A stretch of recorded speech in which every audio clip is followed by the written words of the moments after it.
అర్హులైన ప్రతి ఒక్కరికి సంక్షేమ పథకాల లబ్ధి అందాలి ప్రధాని నరేంద్ర మోడీ లక్ష్యం. బీజేపీ జిల్లా అధ్యక్షులు ఎన్ఈఆర్ నార్వ గ్రామ పంచాయతీలో భారత్ వికసిత సంకల్ప యాత్ర కార్యక్రమంలో ప్రజలను ఉద్దేశించి మాట్లాడిన బీజేపీ జిల్లా అధ్యక్షులు నడుకుతిటి ఈశ్వరరావు, ఎన్ఈఆర్ దేశాన్ని అభివృద్ధి పథంలో నడిపించేందుకు ప్రధాని నరేంద్ర మోడీ నాయకత్వంలో సమిష్టి కృషి జరుగుతుందని, కేంద్ర ప్రభుత్వం అందిస్తున్న పథకాలను ప్రజలకు వివరించారు.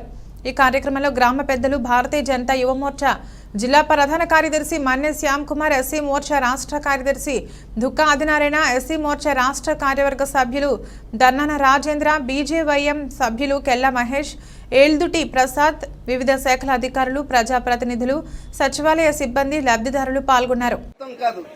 ఎంతమంది ఉంటే ఐదుగురికి కార్డులు ఇస్తారు.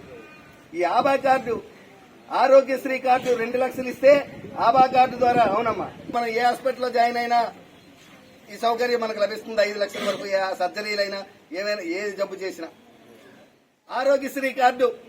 కానీ ఆభా కార్డు కేంద్ర ప్రభుత్వం నుంచి ఇస్తుంది. ఇది దేశం మొత్తం మీద ఎక్కడికి వెళ్ళినా, ఏ ప్రైవేటు గవర్నమెంట్ హాస్పిటల్లోనైనా పనిచేస్తాయి. మనం చాలా మంది ఇతర రాష్ట్రాల్లో వెళ్ళి మనం దీన్ని ఉపయోగించుకోవచ్చు. అదేవిధంగా గరీబ్ కళ్యాణ్ అన్న యోజన, స్వతంత్రం వచ్చిన 76 సంవత్సరాల్లో ఏ ప్రభుత్వం కూడా చేపట్టినటువంటి మహా అద్భుతమైన పథకం గరీబ్ అన్న కళ్యాణ్ యోజన. ఈరోజు మీకు బియ్యం అందుతున్నాయమ్మా, 5 కేజీల బియ్యం ప్రతి వ్యక్తికి వస్తున్నాయా? వ్యాన్ ద్వారా తీసుకొచ్చి ఇస్తున్నారు.